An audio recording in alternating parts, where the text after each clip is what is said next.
she get hurt? She just takes a while, then said she wouldn't come in church or she wouldn't hang on her feet. Good morning, everyone. Good morning. I reckon I'm gonna have to quit being so tough on y'all. It seems like the crowd's getting a little keen. I must be running away, preacher. They ain't showing up when they get sick all of a sudden. Sick. There's a lot going on, y'all. That sickness is, we're gonna have to keep riding. I ain't hate to say it, we'll keep riding. We'll have to break out in mask again. Johanna and Julie is out of town. Johanna had to go out of town she'll be gone all this week for her business. And Julie went to Arizona and she was gone all this past week. And I think she's coming in sometime today. Wow. So I'm giving them this excuse. Man, I tell you, they all over the country and they just take off and just it goes everywhere about sales. Right, off in different places where they open up a new resort. She goes to it. That's a good thing. You get to see the world that way. But let's remember them as they traveling graceful. That God brings them home safely. And again, it's a pleasure being a Sunday school teacher. And I always want to be encouraged that if anybody would like to teach this lesson, I'll be glad that you do it. I can be really encouraging about that. If y'all need to, I've got Brother Floyd back there, and he's fixing to have another Sunday coming up at the middle of next month. We're in the month of May, y'all. Yeah. Month of May. Yeah. And this month's gonna fly by for me. I guarantee you it's gonna fly by. I'll be behind trying to get ready for June. Go to the mountains. And don't tell this to nobody, but we've been kind of telling Aubrey that she finished up this year with straight A's. Might be something good happening. She ain't watching it. She's busy playing with Bella. She ain't got nothing. I can tell that right now, so she ain't gonna pay attention. But yeah, so we might be taking her on her first vacation to the mountains this time. We just ain't decided who we're gonna carry with her. Oh, yeah. Yeah, we got three. You know, we got little Kyler. That's who we're gonna hopefully take. But if not, we got two other ones that's either you take this one that's gonna be hard to hang on to them, or you take this one where everybody's going to just chill out.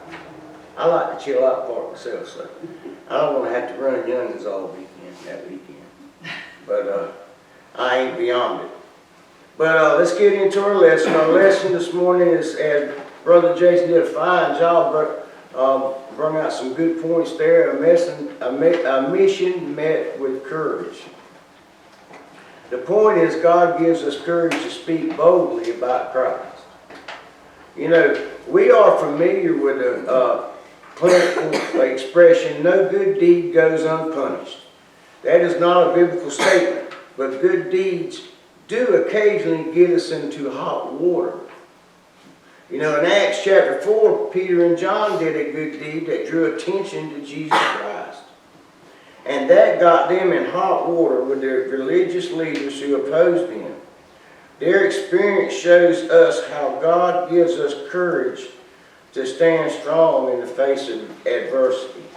You know, I can say right along with Brother Jason over there that I didn't come out the box able to talk like this. No, Lord, it's took me, 26 years of being around y'all to be able to cut up with you. Well, I've been able to do that for a long time, but you know what I'm talking about. Can feel comfortable around talking to people. It takes a while. It takes a while. You know, and I reckon us not having a pastor there for a long time, it kind of speeded things up for me. But as far as taking care of things around here. But you know, it takes a while. And you got to have courage to speak up. Yeah, I can sit here and tell y'all all day, but do I have the courage to go past them doors right there and speak up? You know, when you're around people that that you're comfortable to speak around, and can tell things to your best friend, your neighbors, anything that you'll sit there and chit chat all day. Ain't no problem. But let somebody you don't know come into the picture. And I don't know about y'all, but I clam up sometimes. Believe it or not, I shut up. Yeah, I clam up. Because I get nervous, like Brother Jason says. I lack that little bit of courage and boldness to jump out there. See, we got to have boldness to get that courage. You got to be bold in what you do. You know, have courage today to go out to speak and to speak boldly with Christ to somebody out there that needs to hear. It takes something to get out there and talk with people. You got to be able to handle a no as good as you can handle a yes, because you're gonna get that a lot of times, or you're gonna get shunned off. But let's get on. The point is that God gives us courage to speak boldly about Christ. Our lesson today is in Acts chapter 4. We're going to start in verses 1 through 3. Verse 1 says, And as they spake unto the people, the priest and the captain of the temple and the Sadducees came upon them, being grieved that they taught the people and preached through Jesus the resurrection from the dead, and they laid hands on them and put them in hold until the next day, for it was now evening time. You know, God had used Peter and John to miraculously heal a man lame from birth. He was known by many because he regularly sat at the temple gate. And can somebody tell me the name of that gate? Yeah. Thank you, Brother Floyd. Y'all should have known that. All you got to do is look in the mirror and say, oh, beautiful. Yeah, the guy, right there, you know, y'all part of that. You know, the crowd of people walking by the gate were astonished by the miracle. You know, there was a lot of people seeing that. And you know what, I'm tell you something. When you see something like that, boy, don't that just spread all over the community? And before, don't get me wrong now, but when it's just like you telling somebody and they go and tell you, and by the time it gets all the way back around to you, it might say you're a little different. I'm sure the crowd kind of got confused there, and they, all of them had a different story. But, the crowd was astonished, seizing the opportunity. The disciples testified of God's power, not only to heal the lame, but through the death and resurrection of Jesus, to forgive the people of their sin. They need only to turn from their wrongdoing and turn to Jesus. That's easy, ain't it?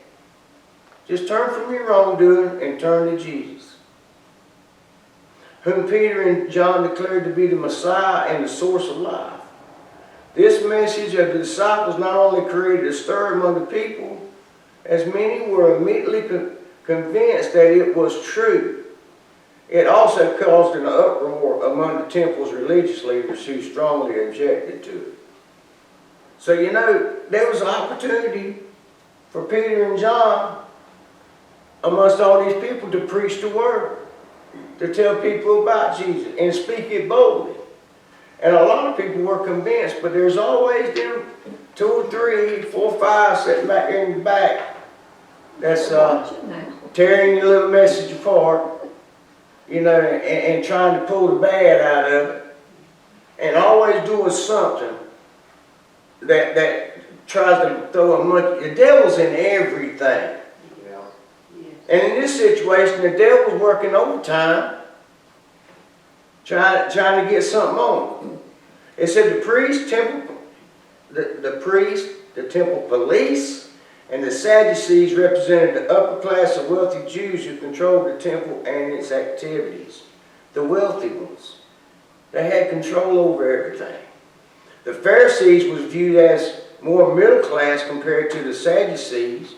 The Sadducees affirmed only the first 5 books of the Bible, known as the Torah, which means teaching or the law. If you look back in that first 5 books, that's where you get a whole lot of your the law and you know, and the commandments and the teachings and the different ways we're supposed to go and live.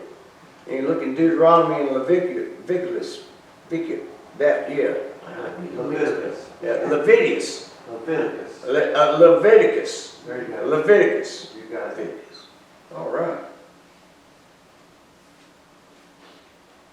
One of the better known theological. So what we find here is for the Sadducees say that there is no resurrection, neither angel nor spirit, but the Pharisees confess both. For Peter and John to stand out at the temple gate proclaiming the resurrection of Jesus and accusing the worshipers and the religious leaders of responsibility for the Messiah's crucifixion would have been incredibly offensive to anyone unconvinced of the truth of their message. Clearly, the elite, powerful leaders of the temple were unconvinced. Instead of welcoming the good news from the disciples, they laid hands on them and put them in the hole. Man, they put them in the pokey. Yeah. They put them in the pokey for a night. So they probably sat there and said, well, let's see, we'll put you in jail tonight and see how you're going to act in the morning. But you know, as the message was coming, you notice how Peter and John, when they were telling them, they just pretty much laid it right on out, even to the point like, you know, you're responsible for the crucifixion. You know, Pilate was going to let him go. But no, you had to cut the thief and the murderer and all him, got to cut him loose and take a God that, it was all in a plan. But I know Pilate, he didn't want to. He was going to cut the other one loose. But you see how the people reacted? Yeah, the devil was all in there. You know, sharing the good news, the gospel includes confronting people with the wrongdoing and wrong beliefs. That takes courage. That takes courage to go and tell somebody that they're doing wrong. It really does. Because, you know,